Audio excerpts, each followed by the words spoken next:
रहे हैं हल्ला बोल टीवी। मैं हूं सुशील कुमार सिंह। आनंद मोहन अब जदयू में नीतीश कुमार के संकट मोचक बनते दिख रहे हैं। आज संजय झा को जदयू से छुट्टी करने के बयान देने के बाद वे नीतीश कुमार से मिलने सीएम हाउस पहुंच गए हैं। क्या वे जदयू के संकट मोचक के रूप में सामने आए हैं? आखिर नीतीश कुमार को इतना भरोसा क्यों हो रहा है आनंद मोहन पे? क्या है पूरा मामला, आपको बताएंगे हल्ला बोल टीवी के editor in chief Deepak Sharma. देखिए, आनंद मोहन संकट मोचक के रूप में तो दिख रहे हैं और नीतीश कुमार उन पर भरोसा भी जता रहे हैं। क्यों भरोसा जता रहे हैं? शायद इसलिए भरोसा जता रहे हैं क्योंकि जिन पर अब तक भरोसा कर रहे थे वे उन्हें भरोसे के लायक नहीं लग रहे हैं। तभी तो आनंद मोहन पर अचानक इतना भरोसा जताने लगे हैं नीतीश कुमार। आनंद मोहन इतना खुलकर खेलने लगे। देखिए कैसे बैटिंग कर रहे हैं। बोल रहे हैं कि कार्यकारी अध्यक्ष की जदयू में जरूरत नहीं है, मतलब संजय झा को किनारे लगाने की बात कर रहे हैं। वे कह रहे हैं कि निशांत कुमार को फुल फ्लेज सीएम बनाइए। उप मुख्यमंत्री बनाना क्या होता है? उप मुख्यमंत्री मतलब तो चुप मुख्यमंत्री होता है। फिर यह भी कह रहे हैं कि अगर अपना ही मुख्यमंत्री भारतीय जनता पार्टी को बनाना है तो सम्राट चौधरी को बनाइए, ताकि जदयू का जो लवकुश समीकरण और अति पिछड़ा समीकरण है वो बरकरार रहे। कुल मिलाकर के बात यह है कि आनंद मोहन वह कह रहे हैं जो नीतीश कुमार उनसे कहवाना चाह रहे हैं, वो आनंद मोहन कह रहे हैं। और आनंद मोहन को नीतीश कुमार ने आगे किया है। क्या जरूरत पड़ गई नीतीश कुमार को आनंद मोहन को आगे करने की? क्या अब तक जिन पर भरोसा कर रहे थे नीतीश कुमार, संजय झा, ललन सिंह, विजय चौधरी और दूसरे नेताओं पर भरोसा कम हो गया नीतीश कुमार का? क्या संजय गांधी पर भरोसा कम हो गया नीतीश कुमार का?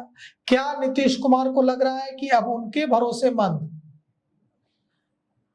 भारतीय जनता पार्टी के भरोसेमंद हो रहे हैं और इसलिए आनंद मोहन पर भरोसा जता रहे हैं नीतीश कुमार और आनंद मोहन अचानक से मुखर हो गए हैं? क्या आनंद मोहन अगर ऐसा बयान दे रहे हैं कि अब जनता दल यूनाइटेड को राष्ट्रीय कार्यकारी अध्यक्ष की जरूरत नहीं है, तो उन्हें इसका मतलब तो समझ आ रहा है ना कि हम क्या कर रहे हैं। आनंद मोहन कह रहे हैं कि हमें अब संजय झा की जरूरत नहीं है। क्या आनंद मोहन पार्टी में राष्ट्रीय कार्यकारी अध्यक्ष से ऊपर है? पार्टी में सबसे बड़ा पद क्या होता है? राष्ट्रीय अध्यक्ष का, और उसके बाद राष्ट्रीय कार्यकारी अध्यक्ष का। मतलब राष्ट्रीय कार्यकारी अध्यक्ष नेशनल वर्किंग प्रेसिडेंट अध्यक्ष के बाद, नीतीश कुमार के बाद सबसे महत्वपूर्ण पद है, दूसरे नंबर का पद है। तो ऐसे में वे आनंद मोहन कह रहे हैं कि हमें कार्यकारी अध्यक्ष की जरूरत नहीं है। मतलब आनंद मोहन खुद को इस भूमिका में पा रहे हैं कि वे राष्ट्रीय कार्यकारी अध्यक्ष को हटाने का बयान दे सकते हैं। और ये शक्ति आनंद मोहन को कहां से मिल रही है? जरूर ये शक्ति का सोर्स एक ही हो सकता है। इस शक्ति का सोर्स हो सकता है नीतीश कुमार। मतलब नीतीश कुमार आनंद मोहन के जरिए ये बातें रख रहे हैं। और क्या नीतीश कुमार जिस संजय झा को भारतीय जनता पार्टी से 2011 या 2012 में लाए थे, अब भरोसा नहीं रहा नीतीश कुमार को संजय झा पर, और संजय झा पर आनंद मोहन ने कहा, ललन सिंह पर कुछ नहीं कहा। ललन सिंह को रखेंगे कि नहीं आनंद मोहन, ये तो कहा ही नहीं। संजय झा को नहीं रखना है, आनंद मोहन ने ये कह दिया कि अब संजय झा की जरूरत नहीं है। ललन सिंह की जरूरत है या नहीं, ये आनंद मोहन ने नहीं कहा। और दूसरे नेताओं की जरूरत है या नहीं, ये आनंद मोहन ने नहीं कहा। तो कुल मिलाकर के अब खेमेबाजी भी शुरू हो गई है। हल्ला बोल टीवी से खास बातचीत में जनता दल यूनाइटेड के फुलवारी से जो विधायक हैं श्याम रजक, उन्होंने क्या कहा? वे तो आनंद मोहन के बयान का विरोध कर रहे हैं। श्याम रजक कह रहे हैं कि संजय झा हमारी पार्टी को आगे बढ़ाने, जदयू को सींचने में अपना खून पसीना बहाने वाले नेताओं में से एक हैं। बहुत मेहनत की है उन्होंने पार्टी के लिए और पार्टी को उनकी जरूरत है। तो आनंद मोहन के बयान का विरोध भी होने लगा है। तो क्या गुटों में बटेगी पार्टी? क्या जदयू में सीधे सीधे 2 गुटों में विभाजन होगा?